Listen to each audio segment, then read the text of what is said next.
You're listening to the Everyone But Us podcast, straight from the heart of London. Yo, my name's Waymer. My name is Lewis. My name is Steve. And you're listening to the Everyone But Us podcast, episode number 9. Please make some noise!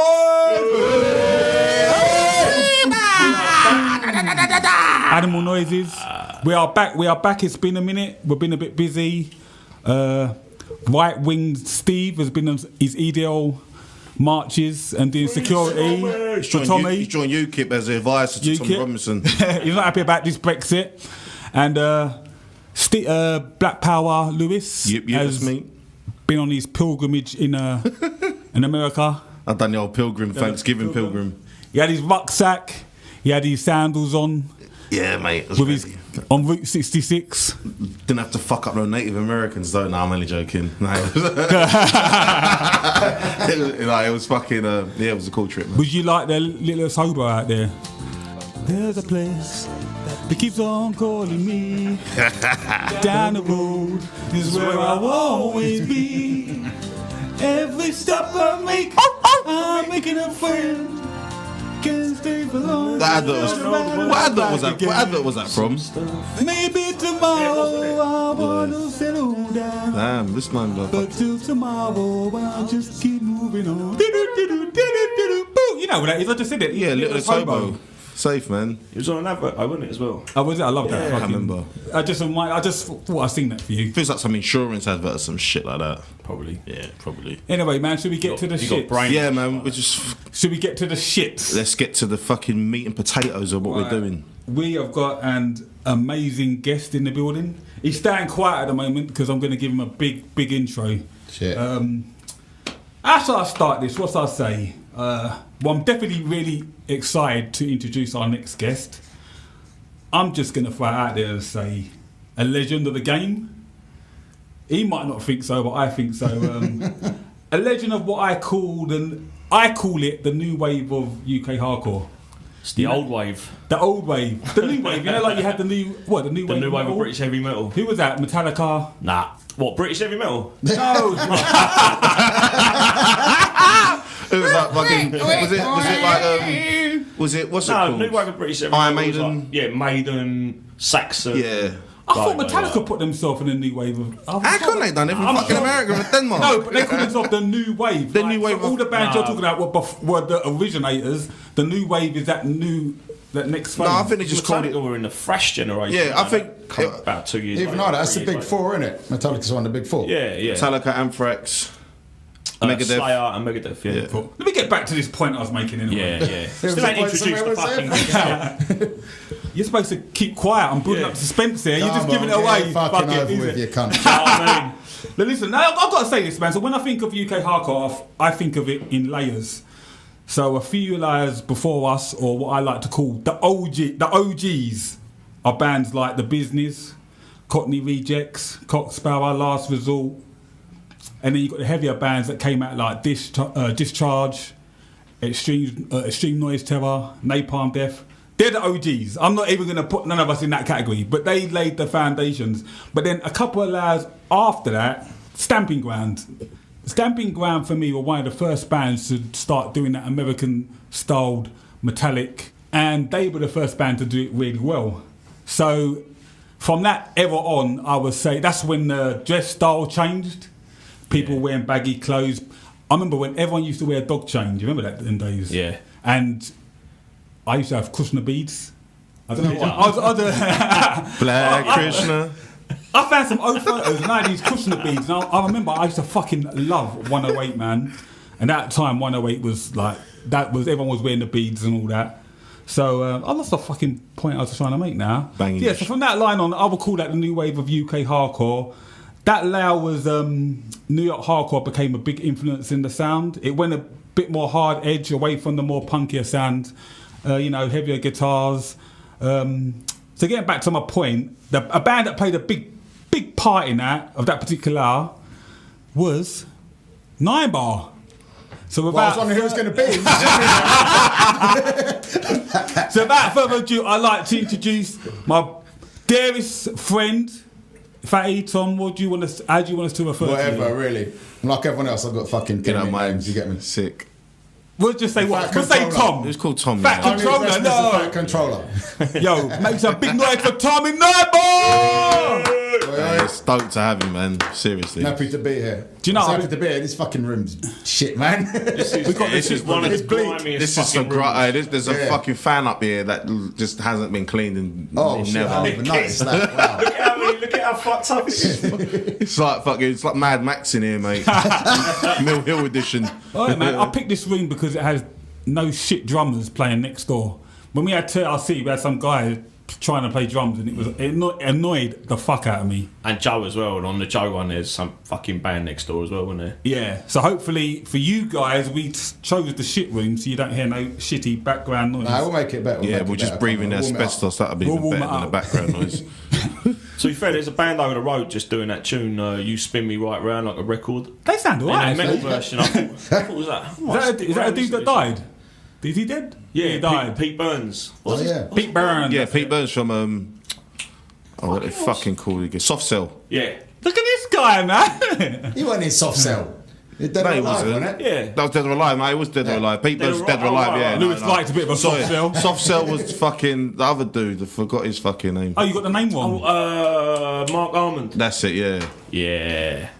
Yeah, that's the one. Are you quite finished with your memory trip down memory lane? I bet you have posters in your Little fucking, little fucking 80s Soft cell trivia. tattoo. mate. No, I got fucking Soft Cell tattoo. No, I got fucking Smash This posters on my wall, innit? Like, Oh my god. nah, fucking. He's got all the Now records from 1 to 47.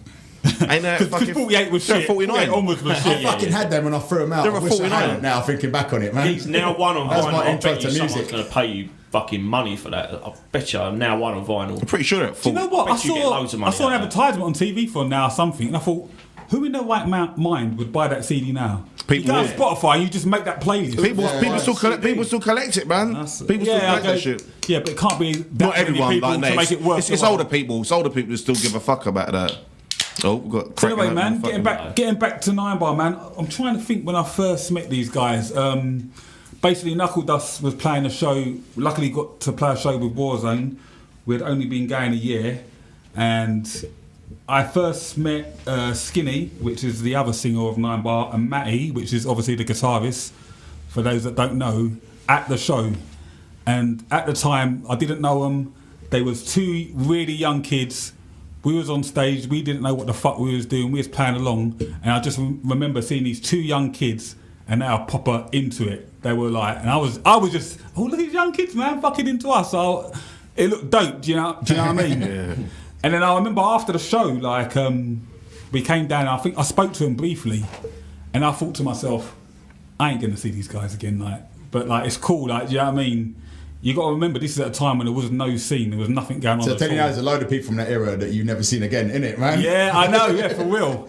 A load of faces that you don't see anymore, but Nah, for real. did we know you guys then, or No, I took. That's we what, might have known you a little bit before that, or maybe met you once or twice. what, before the Warzone show? Yeah, I think No, so, man. I didn't All know that you. time in my life is very hazy for one reason or another. But there was Yeah, for real. there was that Warzone show, which was a fucking massive catalyst for a lot of shit. Cause Was you at that show? Was you yeah, at no, I was there. Yeah, I I think, didn't yeah. speak All to the you, I don't Ninebar were at that show, and a ton of other fucking people that we ended up, doing bands with, being mates with for the next 20 years, that kind of thing. But yeah, there's pictures of that show that night, and I'm standing next to people that I'd gone to know very fucking well, like I know, it's you insane. lot for a start, and that was like the first time that any of us, all my mates that we used to hang around with together, listen to hardcore, was the first time we ever seen like a kind of underground hardcore band.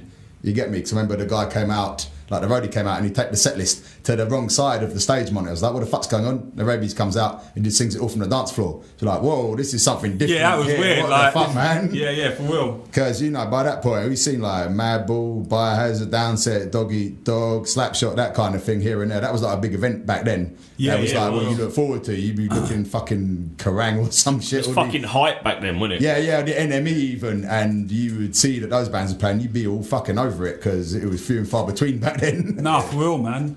I think the next time I spoke to Skinny and Matty is when we at Knuckle Dust had another show, and you guys were supporting, and I didn't know who Ninebar was at that point. See, and I my went, timeline is better than yours, bruv. I Go on, was tell me. at you guys' first ever show, but I didn't know you then. oh, okay, yeah. Because I went to see you lot at the Laurel Tree with Stamping Ground. I went because of Oh, Stamping shit. Ground. And I've still got the flyer indoors somewhere. And it's Oh, a wow. crazy fucking looking flyer. I'm amazed I grabbed it. It's got too much shit going on in it, man. You can't even tell it's for a gig. That's dig out fucking one of these insane. days. But anyway, I remember because we busted in and couldn't even fucking see the band that were playing. And then you busted out a Negative Approach cover. We were like, wow, this band's kind of good. Oh, you know what I mean? yeah, Negative I remember Approach, that. You know, I fucking relate to that, you get me? Oh, I remember that. And it turned out to be Used Lot, because I remember watching Stamping Ground. I remember seeing Used Lot all dancing a Stamping Ground. I was like, shit, I recognise these geezers from, you know, here and there over the last few years. See it like Astoria, Garage, Astoria 2, places like that. You know, I wrote the same shit, sick of it all, that kind of stuff before there was something we could call our own. Yeah, for real. I remember the first time I saw Ninebar, and this is the second time I spoke to Matty and Skinny, and I just remember fucking Matty's guitar sound was dreadful, man. He used to like. So when I was growing up, I had no money, man. I used to have a keyboard amp. That's going to be a theme in the early years. No, we're not having any money. Yeah. I had a keyboard amp, I had a DI output, and those that don't know what that is, that's like an output out of this little combo amp. I put it into a vocal amp, and my sound was atrocious. But Matty, he used to play a chord, and all you could hear was. Yeah, I remember that. It didn't matter. Do you remember that, Steve? Yeah. It didn't matter what note he was playing. It was just. And I was like, what? But underneath it, you could hear like some hard rhythms, and you're like, yeah, this band, man. I can see like what this band's trying to do, man. But like, what would you? Can you guys, Lewis and Steve? Can you remember your first time seeing Ninebar? I don't remember my first time seeing Ninebar, but that is what I remember is Matty's guitar. Even in between like two chords in a riff, you'd get like a squeak. It'd be like dun, dun, dun, dun, dun, dun, dun, dun, like that, and you'd be like, fucking hell. I wonder if all that kind of stuff's come around again 20 That's years what I was later. gonna say. It's funny. All that feedback shit is in there. And, what about you, Lewis? Can you? You know what? I can't actually pinpoint back to when I first saw it. It would have been around 05, 06. I remember buying my first CDs. That's the safe period there, the Yeah. 1997, 98 period. Yeah, I mean, I was young. Everyone's mate. got to start somewhere. I was in secondary school in them days and that. I keep forgetting. Yeah, you got a big difference from big us, man. gap, so yeah, I'm gonna say around about 05 sort of time. That's still when really I saw early, them. man. Yeah. So I want to get to Tom. Where did you grow up, man? Yeah, South London. Whereabouts in South London, Yeah, man? Dulwich. Yeah, my parents still live there. I still, go back to the house I grew up in all the time. So the whole Ninebar is like a South London band. Yeah, pretty much. Well, yeah, we've got the Black Sheep, who's been, these days it's Baxter. Before it was Dave from Reading. We had Anna on bass back in the early days. Yeah. And Andrew Nolan, who went back to Ireland. You still see him pop up once in a while. Yeah. Nolan. How did you How did you get into hardcore? Like everyone's got a different story. Like for me, I would say we'll go around the room. Headbangers Ball back in the day. Vanessa Warwick. Do you remember her? Yeah. I used to have the maddest crush on her, bro. But do you know what I like about Headbangers Ball? They used to support a lot of underground music. I remember seeing Cher Tev on there. I remember them letting Madball do interviews. I remember seeing Cannibal Corpse on there. But my introduction into hardcore, I would say, was watching obviously Biohazard, and then seeing the early Sick of It All videos, Step Down, and what else? Madball at Dynamo. Yeah, Madball videos. Yeah, Madball at Dynamo. That's Dynamo. banging, man. I love that to this day. Same. So I love it. That's amazing. How was it? What about you guys? Like, Pretty much the same as that. So I got into Biohazard in quite a big way. I suppose I was about 14, 15 maybe. wow. And then one of my mates had this Terrorizer mixtape, and it had Lockdown by Madball on it. And then I went out and bought that issue of Terrorizer so I could fucking have that tune. Don't. And then I got a tape of Set It Off after that. I think it already been out for about a year by that time, by the time I got my hands on it, if you know what I mean. Yeah. And the same, man, Sick of It All, Dog Eat Dog, Propane, I was into Propane. Their first two albums back in them days as well, I fucking really liked. And all that kind of stuff. So man. basically Just the same kind of path. The as same them. stuff that was doing the rounds everywhere, man. I love Dog Eat Dog. I love Civ as well. Yeah, I like I know Civ, a lot of man. people never like Civ, but I used to like I was Civ. when- I appreciate it more now than I did when I was. I still then. only like the first album. Like after that, it just got a bit silly. But What about you, Lewis, man? Can you- Getting into hardcore was just a continuation of already listening to sort of like heavy alternative music, but I used to go to a lot of the clubs and that back in the day, and one in particular which is named Madball, which was at the Tufnell Park Dome, Like, What they played? They played Madball at the club? You mean? like yeah, so 30 minutes before they used to end the night, they used to have like a hard. It should be called like the hard half hour. Hard half hour. Yeah, and they used to just. Did the DJ get on the mic and say, "We're going to play hardcore"? They never used to say that. Did they used to say that? Some cool name. They never used to say Wait that. around till 1:30 or 2. Yeah, hang around till like till late for that shit. Like, Was it really corny? Did everyone, like, all the tough guys get in the pit and start moshing the dance? Like, yeah. I mean, I used to do that. It's so corny. You never went there. Yeah, I think I did go there, but I just remember doing corny things like moshing like on the dance floor with each other. There's like a group of fucking loads of us used to go there regularly. You like any. I went there every weekend for a month solidly. Yeah. Every time I went with Aldito as well. Oh shit! No, any time that you walked in there in a certain period of time, any time you walked into that club and you'd go into the downstairs at the Dome, I could bump into 20 people that I knew quite easy. Yeah, upstairs at the Dome was like all the fucking sort of like Kerrang pop hits, indie shit, like just the pop punk music and all the stuff like that, Newfound Glory, etc., etc. Yeah, like I'm not cussing it, but it's no. That's where all the birds were as well. Like that's where all the birds like that. It was always at the top. Like so you was upstairs all the time, yeah. I was downstairs, mate. He was hardcore. He was in the hardcore. I was in the hardcore pit. No, I was just bouncing between fucking everywhere, mate. It used to be mental. The fucking Tufnell Park Dome. It used to be fucking like people having a good time inside, and then outside there'd be all the local estate fucking man's Tufnell Park area, just like starting shit, trying to mug mans, trying to act like fucking tough nuts. But they always get told to fuck off. You know what I'm saying? Like, but yeah, getting into hardcore was not because of the hardcore. I thought hearing certain bands of that, thinking, oh, it sounds pretty interesting. Like, I think I heard E-Town there for the first time. I was like, oh right, shit, man. This is like that's a baptism of fire. fire. Like, rah, like, so I had to check it out, and then from there went to my first show. But I'm guessing we'll talk about shows and that now. Yeah, I can't remember the first Ninebar show I went to, but it must have been 05. I was going to say, actually, when you was talking about the early lineups, I know the first time I saw you was with Andy and Anna was still in the band, and I think early fucking days there, man. I think it might have even 99 been kind of thing. Yeah, it might have even been when I think you went away for a few months. Yeah, I didn't do that. What do you do? Is that for the bank job you done? Because I was at uni for a couple of years, so we had like a kind of revolving door lineup a little bit on the vocals. I don't think you was on vocals. I remember. Ray Dust did it. Yeah, sure. Shit. Yeah, there's fucking video evidence of this floating around somewhere. Ninebar's like Terminator, like, you know how Terminator gets shot and he just won't go down? That's what Ninebar was like. It's a geezer at the time, he was like quite a skinny little dark haired geezer. It looked like a bit of a punk sort of looking geezer, I think, who was on vocals. Yeah, Reno. Yeah, I didn't know. Yeah, that's Bingo, yeah. I got some stories about Bingo. We all have. Can you remember your first hardcore gig, Tom? What would that be? I mean, going back to those times, I was into kind of a load of stuff here and there. There's a bit more. No, but your first back in those days, I'm trying to think what the.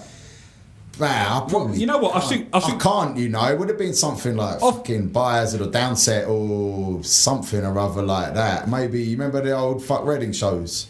Yeah, I'm sure you remember them. Yeah. So you used to get someone like Madball doing them. There's it's all on YouTube the other day. I looked at it. There's like Madball in the Business. I don't know, Sickerville, something other like that, and like the punk bands that played at the academy. There'd be something like that, which must have been like 97, 98. I'm sure I went to things earlier. There was Dog Eat Dog used to come over all the fucking time. Yeah, all like the twice. time. I saw Dog Eat Dog so many times. So, I know they were fun times, man. I enjoyed that. I know this is a bit before Lewis's time, like, because he's younger than us. But do you guys used to go to shows at the Marquee? Because I remember the Marquee. I think that's a. That was like the underworld back then, wasn't it, for hardcore? Yeah, I'd love to go there now, being a bit older. But I was a bit it's gone now. when I went there. Well, yeah, I know it's fucking gone, man. I thought you sounded like it was still there. I'd love to go back there. You fucking. It's a bar, mate. I've been in that pub more than I've been in the fucking actual Marquee. Exactly. You said it like it was still there. I'm thinking, but you know, it's gone, Tom. It's been gone for 50 years. No, do you know what? I never went to the Marquee. Never went. No, my mates went. It shut when I was still at school. I think just before I left school, that's when it shut down.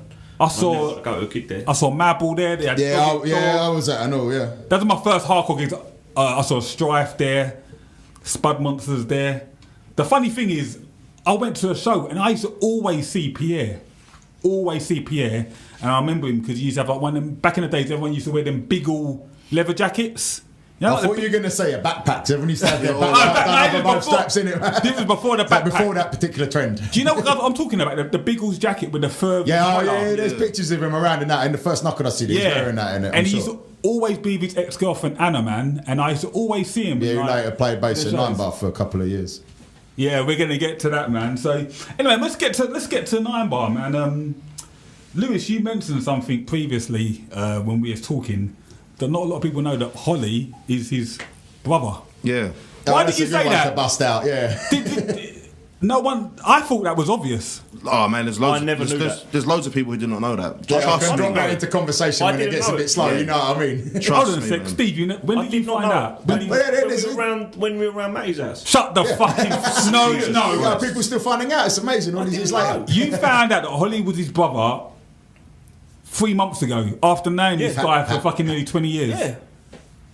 Wow, Lewis, man, you fucking hit the nail on the head, Trust man. me, bruv. Trust me, like people don't. I've had people come up to me and go, "See the Ninebar drummer? Is he related to the thing?" I was like, "Yeah, man, they're fucking brothers." Like, oh, Yeah, like I say, when my brother gets here or something, like, who's your brother? Does he come to shows? Yeah, Like, like what's his fucking thing? What's he into? Like, Unobservant, man. Yeah, he's been playing with his band for the last 20 fucking years. Known him for 20 years. no, but you know what? Didn't know. Like, I'm not saying it's like, but obviously Tom's he hangs out and he fucking drinks with the man's. Yeah, Ollie like he's just sort of is like low key back doing his own Yeah, fucking he's thing. quiet. So no one's gonna really fucking even notice. Like, don't people even now to this day would be like, "Oh, who's that dude?" Then they probably see him up on the stage. Oh shit, that's a Ninebar drummer. Like, Do you know what's what I mean? funny? Is when you look in their face, they just look exactly the same. So to me, I look at Ollie and I can see you look like brothers to me. I don't really see it personally. Like Maybe- even like the Well, you fucking. can't see him behind his big fucking beard. It's the thing. Well, I remember seeing the first time I see a picture of him was in the fucking. Don't want to go too deep, but the Urban Legends fucking artwork where he's fucking got the fucking pistol. slammed yeah, down. yeah, yeah, Like, he's got his yeah. mouth open and shit, and I'm like, I just think, oh, who's that? That dude looks fucking jokes, cool He's and that. been, Like. been through a lot of looks as Ollie. Yeah, oh yeah, Yeah. yeah. Well, we could talk about his. We could do a whole sick. podcast on these fucking. Oh yeah, sure, his, get him on. Yeah. So how did you and your brother meet Matt and Skinny? I thought you were just about to say I had you and your brother meet, man. I went on to what's that website where you look for long lost? Crazy. What's that Friends- TV Friends program? Reunited. Friends Reunited. Craigslist. But what's that TV program when they go on and they go? I've been trying to search for Surprise, my brother." surprise. Yeah, it could be that. Is it surprise? Tom, Yeah? we got a surprise for you. We found your brother. So, how did you guys meet Matt and Skinny then, man? Well, I know. I went to primary school with Matty. And Oh, for then real? And then we all ended up going to secondary school together and just pissing around, doing not too much of anything really, smoking weed, hanging out kind of thing. There's always kind of music in the background one way or another. You know, people were into bit of grunge, bit of hip hop, bit of metal, that kind of thing. But there's no like kind of focus to it. So, like, basically, in school, did you actually hang out with each other? Oh or yeah, were you yeah, just- sure, yeah. Oh man, that's cool. So, like, let's get the silly questions out the way. I mean, whose idea was it to start the band? It was your idea. It was Knuckle Dust idea. No, seriously, you know that. It was our idea with heavy influence from Knuckle Dust. No, for real. Because I'll bring it to some influences which people ain't going to mention or people be ashamed to mention or whatever. The shit that used to eat up was Lost and Found records back in the day. You could go into HMV and buy all that shit. The only thing stopping you back in those days was fucking money. It was about £18. You go and buy a CD for fucking $12.99 and stuff. It's a lot of money when you're 16, No, 17. they was always the exports, weren't they? And Well, exports are like... they're the bootlegs, is what they were, man. Oh, yeah. Bootleg Warzone records, bootleg Crown of Thorns records, whatever, you get me?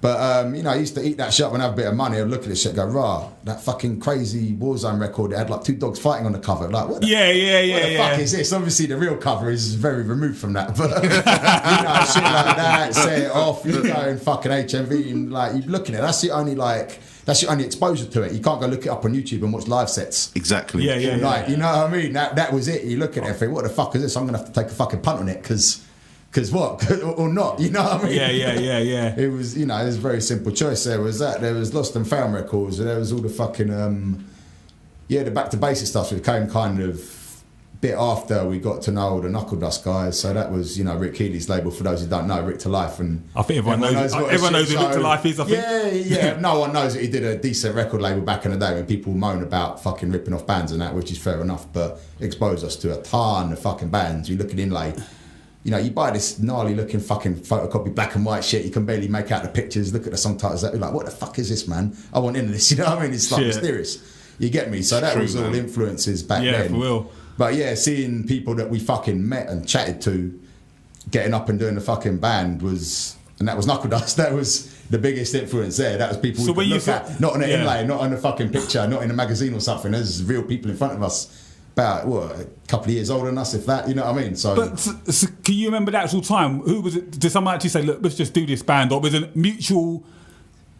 It just kind of happened. Man, I swear people write some revisionist history about I was motivated to do my band by this and that. And maybe that's exactly how it worked. Yeah. But we just bullshitted about it and then slowly started to push it fucking together into the same room.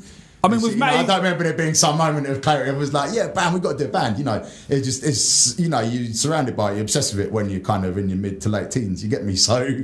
I mean, was Matty always playing guitar? Was your brother always playing drums? Luckily, we had the fucking instruments to do it just by sheer fucking chance. That's why we had two singers. What's the chance? Where were the instruments? In school? Well, no, just in people's possession. You know what I mean? Matty was fucking around with guitars. In some way or other, he knew his way around the guitar to some level. Same with my brother and the drums. He had a drum set from, I don't know, his kind of late teens. Shame Matty didn't know his way around a fucking amp though. Or a noise gate. Fuck with Matty while he's not here. I remember listening to Ninebar and I could hear like obviously the New York hardcore influences. I could hear Breakdown. I could hear Bulldoze. I could hear a lot of Terror Zone. Yeah, you nailed it. I don't know about the Terror Zone, but Breakdown, Bulldoze. The Terror Zone used to do that. Heavy influences there. Yeah. And I could hear Dark Side, New York. Yeah, it's just all shit that we were fucking eating up when we were in teens, early 20s kind of thing. I mean, did you guys, when you set up, did you want to do a particular sound or did it just happen? We wanted to do that straight up. So you was ripping that Dark shit straight? Side, Fury of 5, fucking Denied. Yeah, this obscure references, really, man. Not the most mainstream shit, but it's a shit that was out there for us at that time. The shit you're trying to pick up when you see a distro.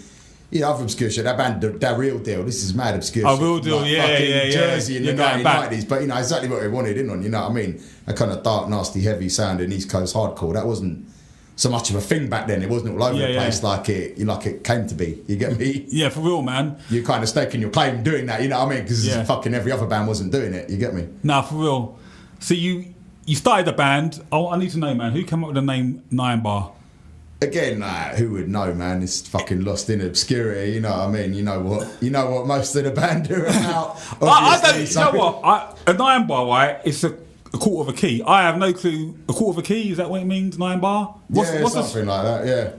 It's just a weed reference. So I love smoking weed. Right. Do you know what I mean? To this day. I think I used to know, but I don't know. I have no clue, man, what it means. I was like, 9 bar, what? I know there was a shop in South London called 9 bar. I was like, oh, that's where they got the name from. But it wasn't. It was. It's a lot more cooler than that. So, like, you guys get together, you write some songs. Where was your first gig? Yeah, I was trying to remember this for this podcast, man. I've been doing my fucking homework. Are we allowed to talk about the last podcast?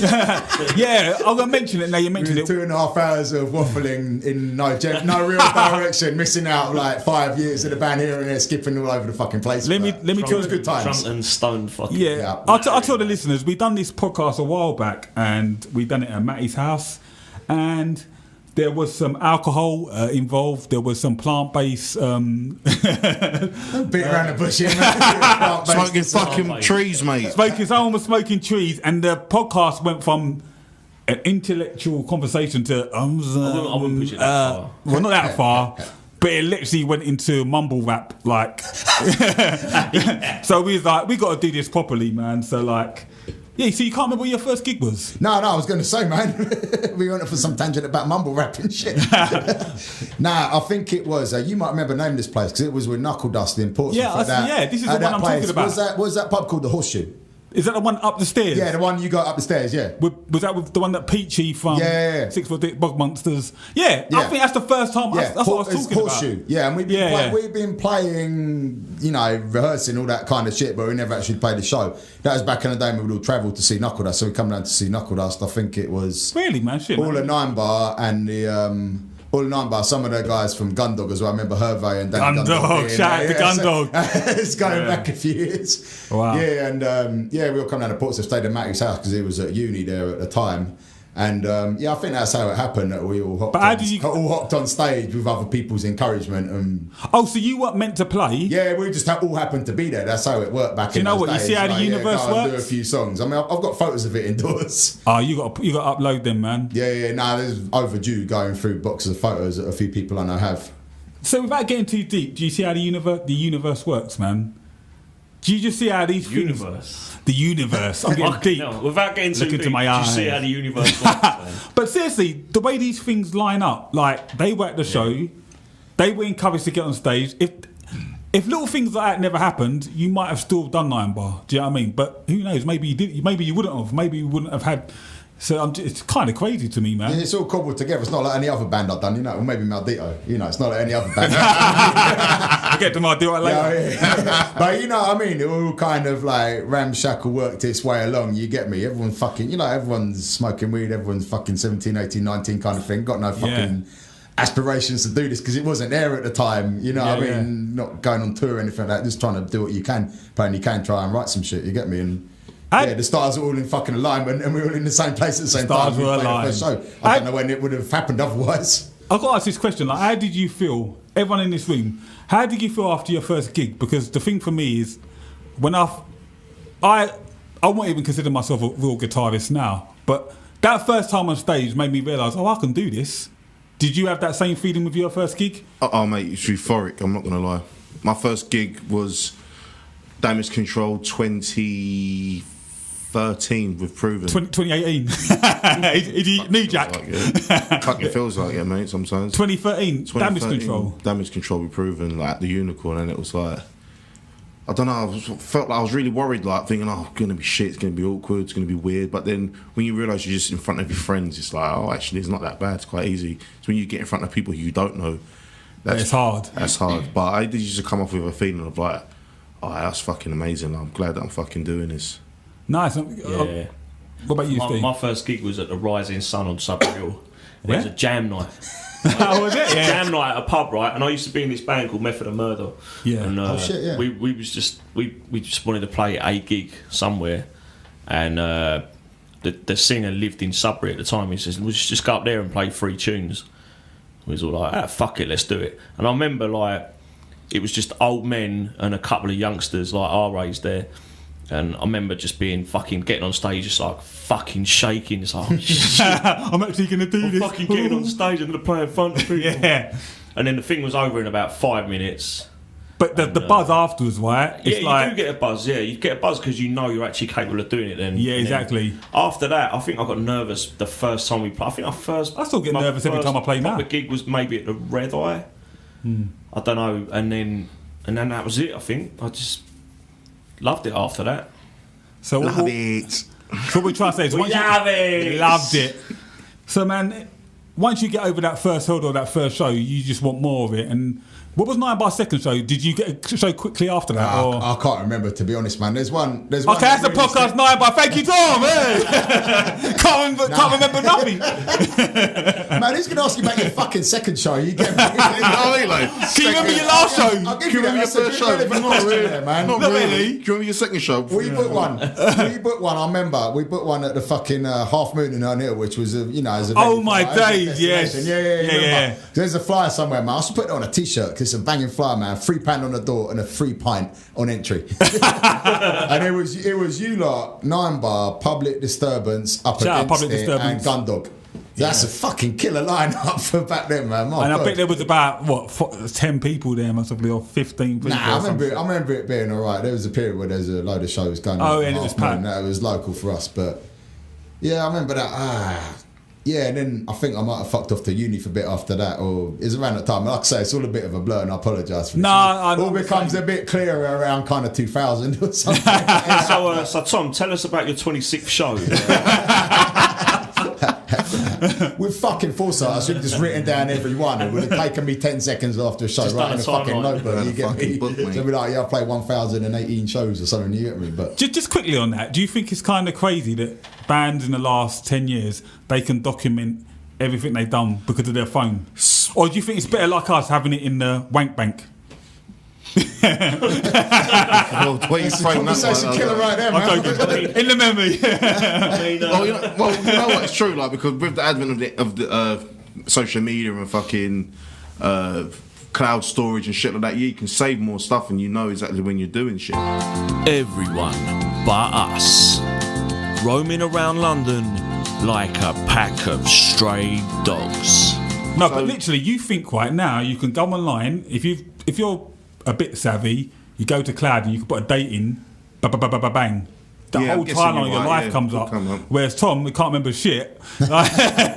He can't do that. Do you know what I mean? He ain't the only one who does I think it. it Yeah, is- I can't remember shit as well. I think it is good. I think it is good for the new generation. At least, yeah, it's different. Like, we live in a different time. Back in the day, there was no means to fuck. If you could take photos and shit, or you always carried a VCR with you, then yeah, You'd be could taking fucking photos. do that. You'd give a tape to the sound guy and say, "Have you got one of those machines? Plug it in there." And Yeah, Yeah, that's it. Like, it's just like. And that'd be the best quality recording you yeah, ever, and anything you you'd ever be did. fucking so chuffed with that. So you can imagine, like, You'd gladly hand over your 20 quid or whatever you wanted for it. Susan, That's smile it. on your fucking face. Whereas now it's like people got their fucking just take the fucking pictures, remember it on their phone, or take the video, or there was something else, or like there's hundreds of people. Everyone's got a phone now, innit? Like, just at a show, they'll all be fucking filming a segment of it or a bit of Yeah. it. So The only thing I don't envy about it is if you do some dumb shit, it's there forever. it's documented. It's documented. I done That's all plenty in of it. dumb shit that I'm happy is in the ether, man. That's gone, It's man. disappeared, mate. You ain't You're never right. hearing about it.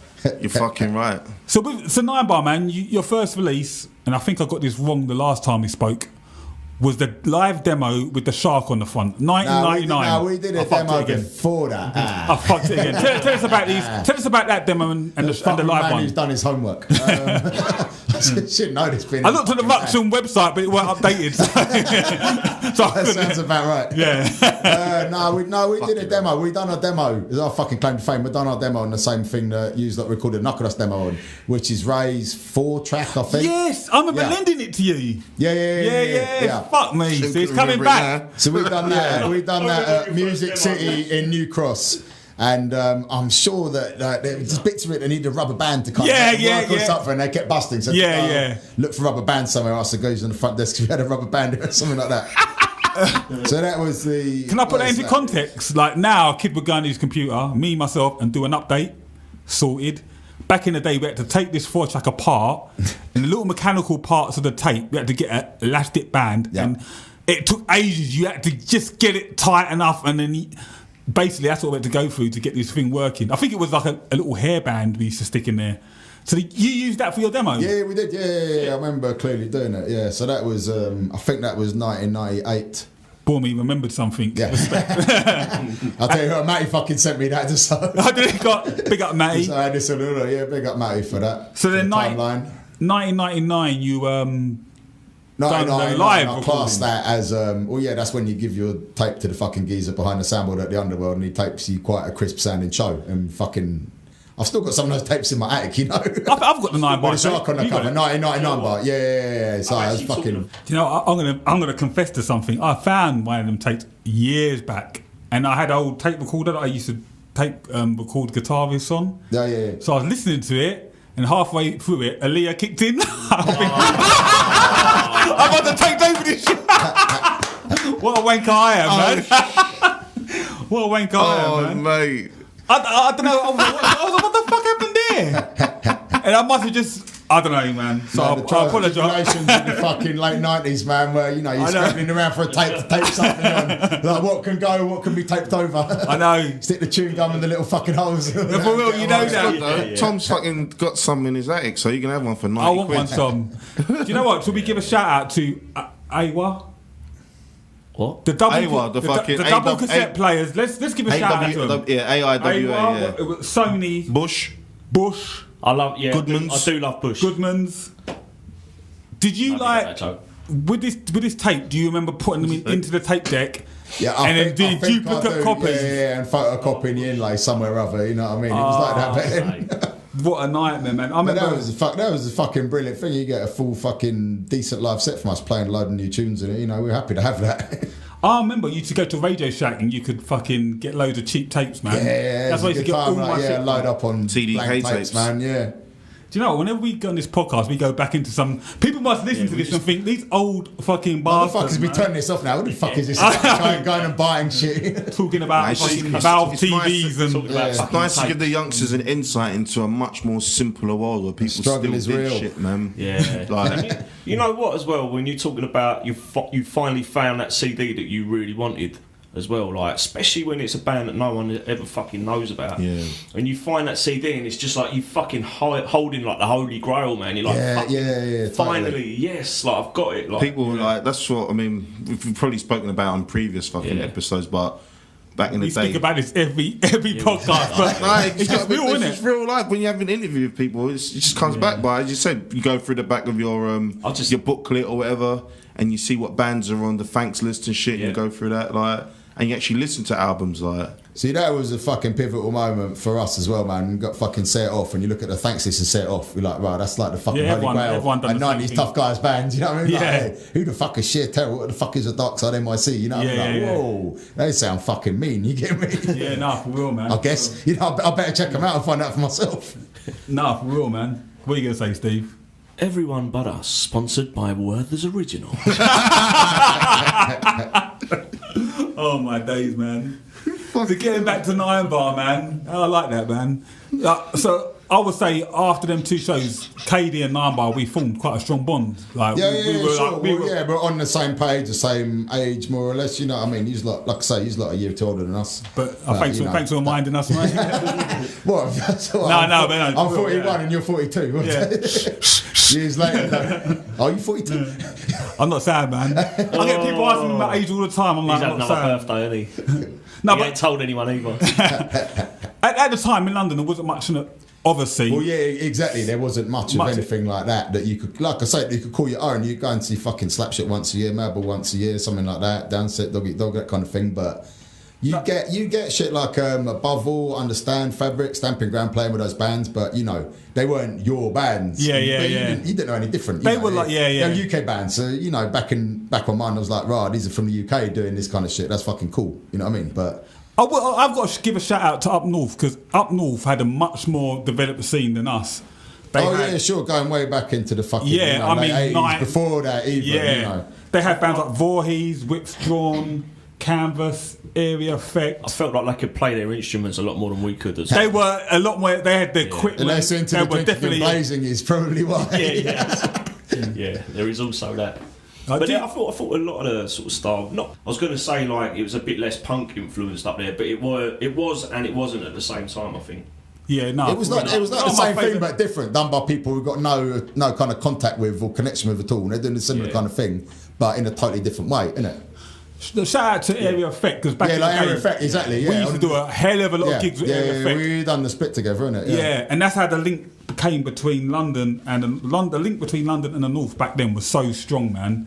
And I remember I used to go out there, and they're the first straight edge people that I ever saw with an X, and I'll be like, wow, look, he's got an X on his hand. Because it's something you... Hey, you know what? It sounds so corny as fuck right now, but imagine, you never seen a straight edge person. You just see it on... Yeah, sure. You see it like in a fucking inlay or something. And then you go into a fucking scene. It sounds about like they're fucking dinosaurs. To me, it was just like a lot of my bands. But the funny thing is, I've never been straight edge, but a lot of the bands I listened to were straight edge. I used to love a lot of that fast, old school kind of strifey sound. Yeah, sure. And when we were out north, we met basically a lot of the bands up there were straight edge playing that style. So it was just, for me, I was a bit of a fanboy, man. Like, it was fucking just an amazing thing.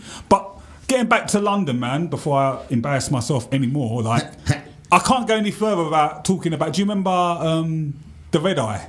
Oh, yeah, sure, yeah. So the Red Eye was... Do you remember the Red Eye, Steve? This was a bit before Lewis. Yeah. That was... Am I wrong in saying that was like the first kind of focal point for things back in those days? Yeah, I have to mention it for that reason. Yeah, I wrote out a list of places that we played in London. There's fucking like 30 places or something like that. But million. But the Red Eye was our home. That's got to be number one for back in those days. Where was the Red Eye? It was in Islington, and it was... Oh, God, it was kind of on... King's Cross, wasn't it? Between King's Cross... Copenhagen Street it was on. Yeah, it was a back street, man. Yeah. And it was on the right corner. next to a big estate. You could cut through the estate to get there. It was like 10-minute, quarter of an hour walk from King's Cross Station. Yeah.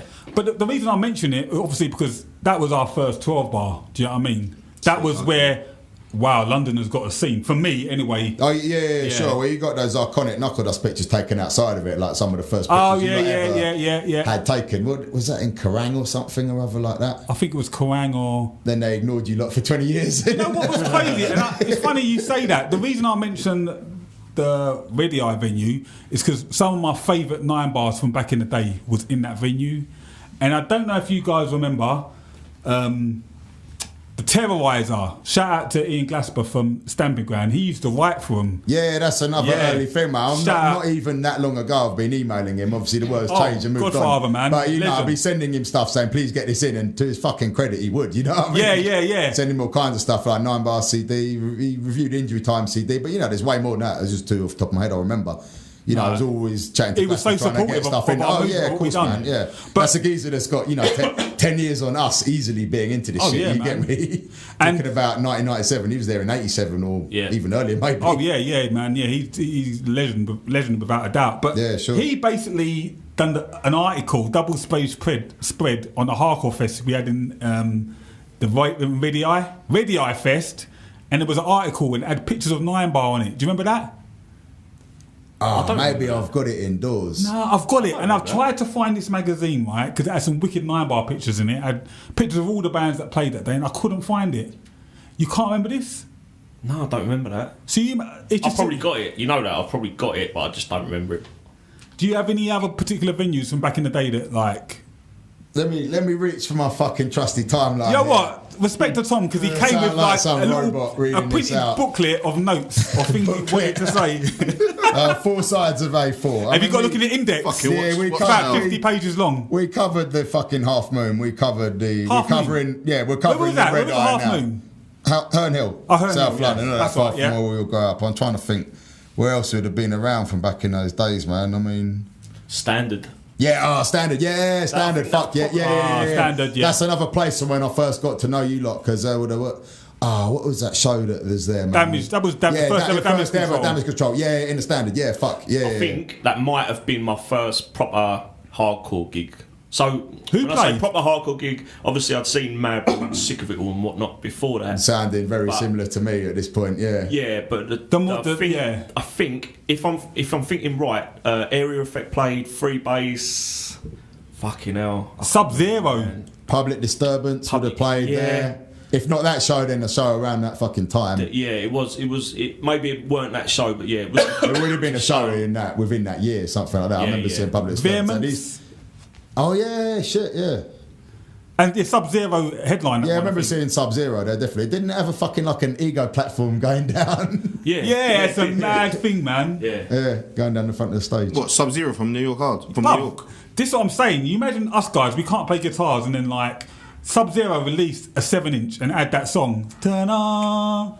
Is that what we wanna be? The fucking MTV. Yeah. MTV. I used to bang that all the time, man. And then I found out they was playing that venue. To me, that was like, wow, man, I'm sharing a stage with Sub-Zero. Do you know what I mean? Yeah, of course. I was a fanboy, man. So like, that was, I just thought I mentioned that, man. Do you know what I mean? Yeah, Standard. Let me reach back for the. He's going for the notes. Look in the index. Look at this fucking professional right Page 255 of his notes. The road. Nah, not a whole lot. Do you think of any venues? Here's a good one from the fucking past, the Goldsmith Tavern. Yes. Yeah. New Cross, man. And the Pembury Tavern as well. There's the. Nah, you lost me totally. No? What the fuck is that? Where's Pembury Town? Was that in Hackney or something? I went. Do you know what? I think that was a bit more of a punk thing.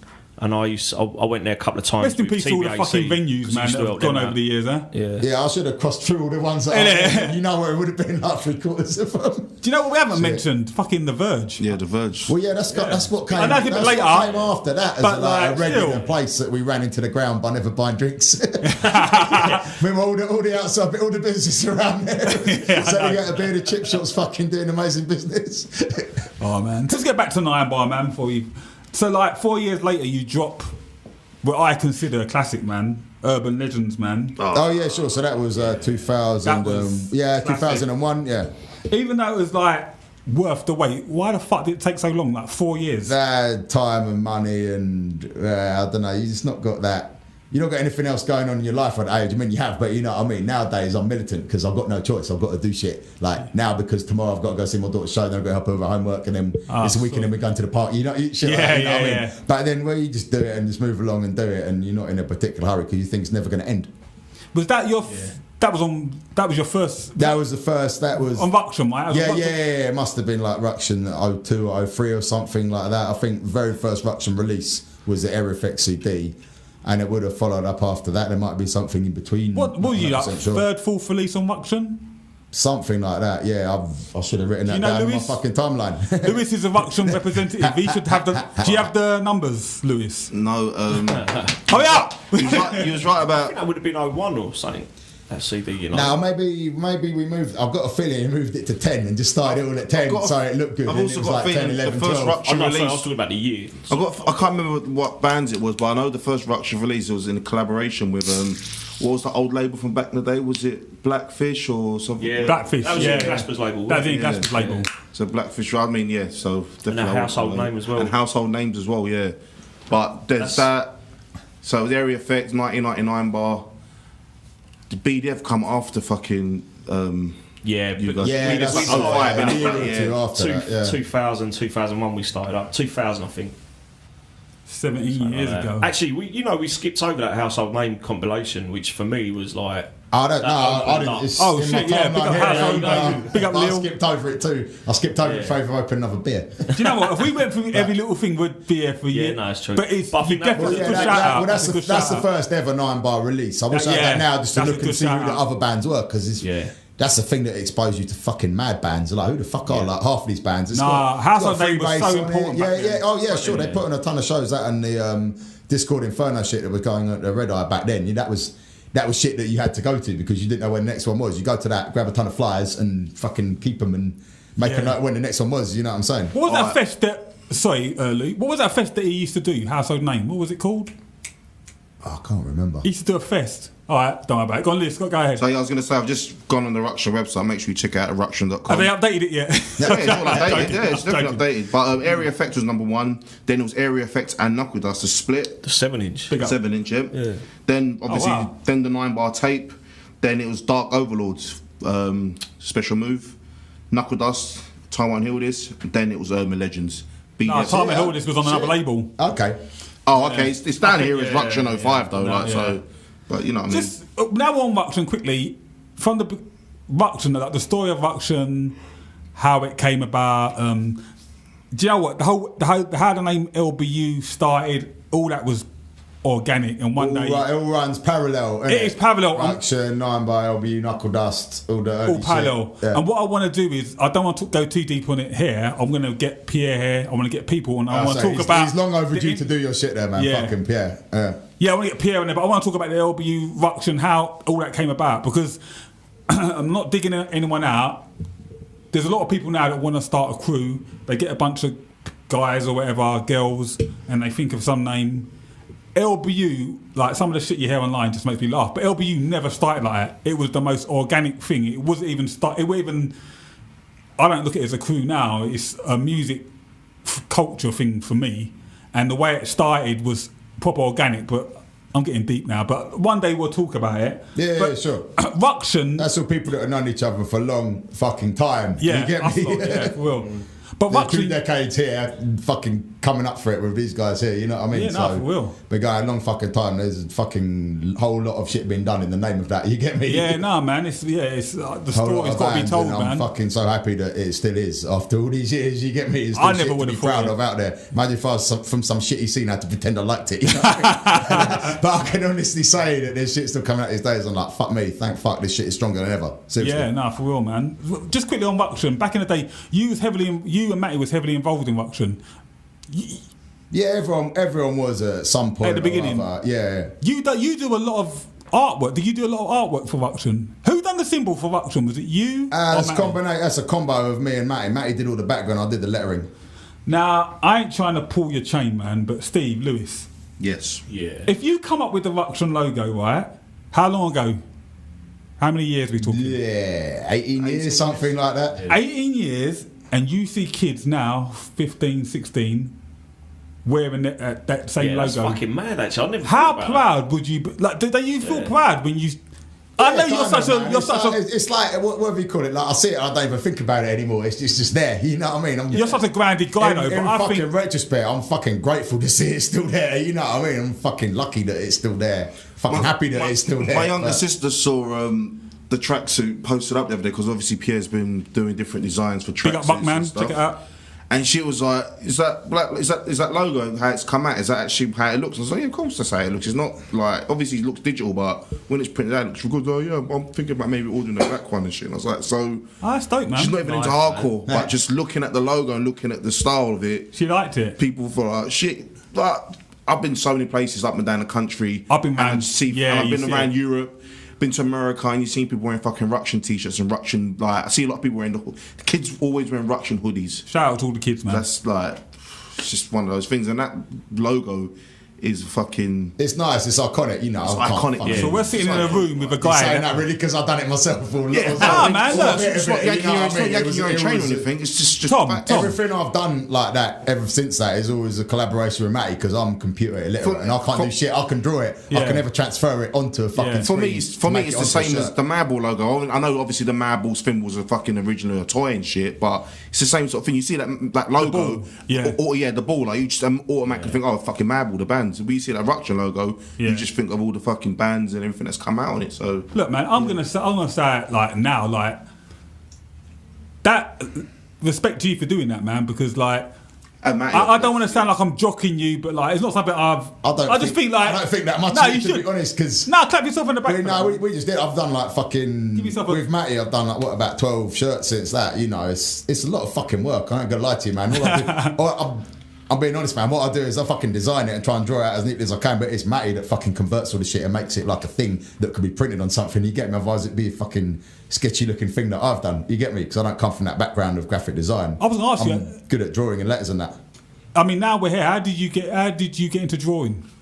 Because I know, do you know what? We skipped a part that I'm pissed I forgot to mention. I can't believe you used to skateboard, man.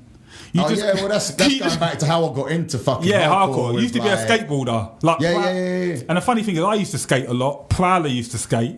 Yeah, I listened to the podcast with Prowler and they chat about that as well. I mean, that is what first ever exposed me to hardcore, because you had fucking... The skate mags used to read. You had Thrasher, which, you know, is a no-brainer there, man. You had that. You had Transworld Skateboarding, which is kind of like a bit of a goody alternative to Thrasher, I would say. Just going back a long time, remembering how it used to look. And it worked like Plan B. Thrasher's pretty kind of punky looking, you know what I mean? If you flick for an ancient Thrasher now, imagine that. But then in the UK, you had like Read and Destroy, which it's a bit kind of arty, graphic designy. Looking back on it now, it didn't really have any connection with hardcore. I mean, there's skating and hardcore, which are connected since day, you know what I mean? But then you had Skateboard magazine, like Skateboard with an exclamation mark on end, and Skateboard and Thrasher were what covered music, and they would cover any music, you know what I mean? It had some skating connection even if it didn't. So that's when I first started reading about shit like, you know, Gorilla Biscuits, Agnostic Front, Bad Brains. Through Skate magazine. Yeah, through Thrasher and Skateboard in the UK. So you look at this shit and you look at the pictures and, you know, be a little thumbnail of an album cover or a live picture and be like, what the fuck is this, man? This shit looks kind of mysterious and shifty, you get me? Whoa, you know, or you see like an advert for some records from, you know, like Caroline or SST, those kind of labels. You're like, what the fuck is this, man? Rock for Light, what the fuck is that all about? It's funny. You get me? Like early Bad Brains, you know, Septic Death, Minor Threat, Black Flag, all that kind of shit. All the, what have you called it, iconography of that was so powerful back then that, you know, like, whoa, this is something different to everything else. You kind of see it in it then. So it's funny, like, for you to say that Thrasher sort of like put a lot of these bands into magazines for people to check out, I find that pretty cool. And I mean, I hold it in the same sort of length as maybe Roadrunner Records, because they put out a lot of fucking bands that took a chance. Yeah, and that shit endures, or the Roadrunner shit really endures after these years, doesn't it? It still does. Still gets people out to see those kind of bands from that era. I think Roadrunner in the 90s, you couldn't touch them for the bands they had. Yeah. Fuck me, man. They were untouchable, man. So, so the graph thing, how did that come about? Well, similar from skating? Yeah, I mean, skating, graph, hardcore, kind of similar. You've got to get out and do them. You know, you're not going to fucking make any money doing them. Maybe you would, but, you know, that's if you really immerse yourself in some industry aspect of it. But, you know, you got to get out your house, get on and do them. And, you know, with time on your hands, being fucking teenager, whatever, they're always into graph, and that's, to be honest, that's a different podcast, man. I don't go too deep into that. But I just wanted to mention it. Did you and Matty start drawing at the same time? Because Matty kind of came a few years later, man. Like Matty's always been a lot more computer savvy than most people I know, so he had the ability to do artwork for bands and make it to a nice level. That's how a lot of Ruction inlays got done. Not everyone, but a lot of them got done through Matty sitting there slaving over a fucking Mac. Go on, man. And I was keen to kind of put something in there here and there on the fucking logos, lettering, that kind of thing when I could. That's how the Ruction logo came around. So let's just, every Ninebar t-shirt is been drawn by yourself or Matt. All the graph stuff. Yeah, like 90% of them. Yeah. So I must have done like half a dozen of them in total. There's a few that other people did. I think Ollie did one. Maybe a couple, I can't remember, but most of them are me and Matty just sitting there slaving over it for fucking hours, trying to get it all to a nice printable thing. You get me? Yeah. I can't draw to save my fucking life, mate. Yeah, I can barely manage a fucking stick, man. I can play hangman. So back to Urban Legends, man. That was a banging EP, man. Ballistic Trauma. It's a lot of fun. We still play like half of it now. You know what I mean? Yeah. Just fucking. Just bang out those tunes. You don't know what you're doing at the time. I'm not going to say it's some classic record. No, it is, man. We don't need people, you're always going to be critical of your own shit. You're never going to big up your own shit unless you're a dickhead. You're never going to big up your own shit. Like other people. Well, you know what I mean. Like, I hear you. Bash it out quickly. Better to bash it out quickly and move on to something else rather than dwell over it. But the tunes are iconic though, because the ones that you play off of that particular album is what gets a lot of the fucking crowd, especially the older heads and the younger heads as well. Yeah. So. They're enjoyable. I love all these years later. I love to play those tunes. Seriously, they're good fun. Like that fucking intro, man, just gets me hopping around straight away. You get me? Yeah.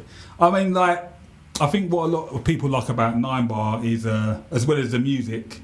And shout out to Matty, because Matty writes most of the music, right? Matty. But it's all written in conjunction, people. Just because someone didn't write the riff doesn't mean they didn't contribute to it. No, I mean, you guys, it's everyone, but alternative, come up with, everyone comes up with little bits here and there in the song, like a idea for a tempo or what's that? You got told, bro. Sorry. What do you mean, Matty, with all the music? Motherfucker, I'll let you the motherfucker. I'm sorry, you all with the music, man. That's pretty much how it works, man. Seriously, we're sitting there together trying to do it. Someone will bring a little idea here and there, or and then kind of improving it together. You get me? Yeah, no, but I think what people really like is the lyrics, man. The lyrics are really grimy, they're really catchy, and the way that you and Skinny, shout out to Skinny, man, the way you vibe with each other is fucking, the chemistry is unreal. Like, yeah. We've been doing it for so long that you kind of just slip into place now, you know. It wasn't always the case, I personally say it took us a while to find our feet, but that's how I feel about it. And the first couple of years, I wouldn't, not to say I wouldn't enjoy playing, but you know what I mean, nowadays I'm fucking fiending for it, you get me? But back then I'm like, oh shit, I've got to play, fuck, Well, I wanted to ask Lewis, because Lewis, man, you're in two bands where you have two singers, Ironed Out and Proven. 3 bands with fucking 2 singers. Injuries. Fucking too many, mate. So, like, you know how difficult it is to get the right chemistry with each other. I mean, what do you think? Like, when you hear Ninebar, does that give you even more respect for what they do? Like, this, on the top of my head, I can't think of all the fucking bands with 2 vocalists. Like, but there's some shit ones and there's some great ones. But the ones who do it the best for me is like Ninebar, because they've both got similar vocal styles, but they've got ways of doing the delivery of their vocals is a lot different as well. You hear some bands, you're like, well, what do you mean they've got 2 vocalists? They sound fucking identical. Exactly. You know what I mean? Exactly. Yeah, I don't really understand that. Exactly. Like, you need to have a contrast, you know what I mean? And otherwise there's no fucking point. Yeah, that's it. Yeah. And I mean, not to sort of like throw anyone on the bus, but out of the 3 bands I'm in, like, the one I have the most chemistry with, who I like know is like, this fucking works, probably because my first band is John from Proven. Like, and that's no disrespect to McBoo or to fucking Titch. Yeah. But I just have that sort of like. And you guys, your flow works very well. It works really well. Not saying that other bands doesn't work well at all, but I just he find threw Dave Proven. under the bus. I just feel we're Proven. You hear that McBoo? He says, "Fuck you." McBoo, step your game up, boy. And fucking Titch as well. He needs to start drinking ayahuasca juice. So what? Leave that way. We're back to the fucking quizmaster here. How'd you, the quizmaster? So Tom, how do you come up with your Lyrics. How do you come up with your lyrics? Don't ask me, because I've gone through so many different ways of doing it over the years, man. Well, give us a few, man. That's another thing I would say I've not only really been comfortable with in the last few years, man. Like, I used to look on it as work, but now I find it work that I start and I can't stop. You get what really? I'm sitting there with my daughter last night. She's like, Daddy, we tested me on my spelling for school. I'm like, man, I don't like that word there. I need to move that. You know what I mean? Some shit you just write quickly and you know it's there. But how do you find your topics? It's there, or otherwise I agonise over it, end up fucking scrapping it completely. No, but do you know what I like about your lyrics? And I hate talking about this stuff because I always come off like I'm bitching or slagging. But I don't like lyrics like, oh God, should I say this? I don't like when I hear a band that goes, "You can't break me down." To me, it's too easy. It's been said a million times. It's done, isn't it? No, My strength will see me through. Like, to me, it's cool. I know what you're saying, but you guys find other ways of saying things. Do you know what I mean? I say that's a fair comment, actually. Yeah. I'm trying to say a lot of the same shit, but I'm trying to put it in a different way and make it, But for doing it for so long, talk my way around it, not just come up with the same basic stuff. I hate all those bands that do all that. It's just more of a personal thing when you come up with your own way of saying something, because more often than not, it's just flowed out you that way. Do you know what I mean? I'm trying to like mask it and not make it too obvious what I'm trying to say, and trying to talk my way around the topic rather than just making it really basic. What's your process? Would you just write some shit, might be basic, and then you look at it and go, right, how do I say this in a better way? I'll just write out the whole shit and then agonise over every single little fucking comma and word and shit, and then go back and change it a million times. I probably got worse, especially what made me worse is having a fucking iPhone, because look at every cunt on the tube there watching, I don't know, Bake Off Netflix, Top Gear or some shit or whatever. Yeah. I'm sitting there trying to think of a word that rhymes with unique or some bollocks like that. Yeah. So do you write your lyrics and then the music comes afterwards, or do you not have the music first? I honestly couldn't tell you in 20 years how I did it. I think that these days, because I'm trying to write a new Injury Time record at the moment, these days I'm trying to write ahead of that lot. So I don't want to be that band that's got, we got a 10-song album, we got lyrics for 2 of them. Because I wouldn't want to be against it writing lyrics, because I'll just fucking clam up or something. To make you write. So I'm trying to get a load of rough ideas sketched out ahead of it, and then see how the music goes. You hear that, Pierre? No, I'm joking. Do you know what? I've got lyrics I listen back to, I'm going, nah, that's fucking shit. Why did we... But you wrote at the time, so you felt, innit? Like, times are changing, innit? Like, do you think not with for the worse, but... Do you know what I do with lyrics, right? I write the first verse, I think, yeah, it's good. Yeah. And then I sit there for about 6 hours trying to write the second verse. Yeah, it's so hard. That exact thing happened to me last night. I'm sitting there, I've got like a big commute that I do twice a day, so I'm sitting there writing lyrics on it some of the time, and I write so much, I'm like, right, I'm going to delete half of that, and that's going to be the song. You get me? Yeah. Like, better to have more and delete it than not have enough and be struggling to find some shit that goes with something. You get me? I used to fucking listen to Public Enemy, and I'd read the lyrics, and they're fucking lyrics, there'd be like 3 fucking columns of lyrics. Yeah. And it'd be like, oh, I'm gonna have a go at that. And I'd get to like fucking a paragraph. I'll be like, right, what do I want to say next? Oh, I don't know. I think people that do that are special, man. I mean, I'm not going to go too deep on my methods, because I don't want to fucking give them away. No, you do something. But I let it pop into my head out of nowhere. If you sit down, I could never imagine myself. I'll do it now and then. I can never imagine myself sitting down thinking, I'm going to write some lyrics now. So I'll just look and go, what the fuck, I've got nothing. I've got nothing at all. Yeah, Whereas if I let it come out of me, that's the good thing about having a fucking smartphone, that I can just write down a little line somewhere. Yeah. And, 2 days later, I'm like, oh, there's a line that goes with that. That's looking nice together. You know what I mean? But just keep it somewhere. Do you guys think, like, with hardcore, it's a fucking, lyric-wise, it's a long, thin corridor, and all you can sing about is agony, pain, and the topics are very, very small. So, like, can you sing a hard, heavy song and it be about being happy? So what I'm trying to say is, there's so many ways you can say something. Do you know what I mean? I think you can, like... And the best way of it, like Jotham from Wisdom in Chains, for me, is one of the best songwriters out there. No. Oh yeah, sure. I can't say enough good shit about that. How the fuck that lot do it, man? They've done like 7 albums or something. Yeah, I don't know. That's a band that I would say, if you put me on a desert island and say, "What do you want? One Wisdom and Chains album?" I'd say I'll just pick it at random. It don't really matter, because they're all equally good and they've got equally just tunes on them. Each of them records has got 4 or 5 just amazing tunes on. The rest is good as well. But no, I don't know how they do it, man. I just think because of the hardcore, I just think with the music with hardcore, like, most things are negative. Like, it just goes with the territory. But at the same time, it depends what part of the genre, the sub-genres you're into. Like, because you're into beat and shit, you ain't gonna be really singing about fucking happy things. You're gonna be singing about wanting to fucking fight people and That's what I'm saying is do that. Whereas then you could be into sort of like positive shit, like fucking listening to sort of like, I don't know, like H2O or something. I'm not saying all their songs are positive shit, but there are some catchy tunes and some good tunes on that. Like, it's not always doom and gloom. I think what I'm trying to say is not so. It's more that if you are singing about one particular thing, there's only so many ways you can say it before you run out of ways of saying it. No, So I was asking Tom, how do you think of new ideas? Because you must come up with an idea and say, "Oh, do you ever come up with a lyric and you think that's a bit too much like something I've done?" Yeah, all the time. Yeah. That's what I mean. How do you get around that? I've got 5 sets of lyrics written at the moment. Next thing I'm going to do is sit down, put them all next to each other, and think that's too similar to that. That's got to go. You know what I mean? But I'm fucking dreading that. That's the worst part of it. You know what? Though? It's good to have that quality control because I think. Oh yeah, so many bands don't. I've worked out. I've used the same word in 3 of them, like the same, whatever metaphor or something. What's your most used word? I'm never going to tell you, man. God, please. The fucking whatever, the autocomplete on my phone is crazy when I type some shit. Like, fucking. But yeah, I've been always inspired by shit like, shit like Sheer Terror going back to early days. They're singing about something no one else was singing about. You get me? That's the whole different. He sings about love, but he does it in a hard way. But so, to be honest, sarcastic, hard way, and just saying things that other people fucking wouldn't.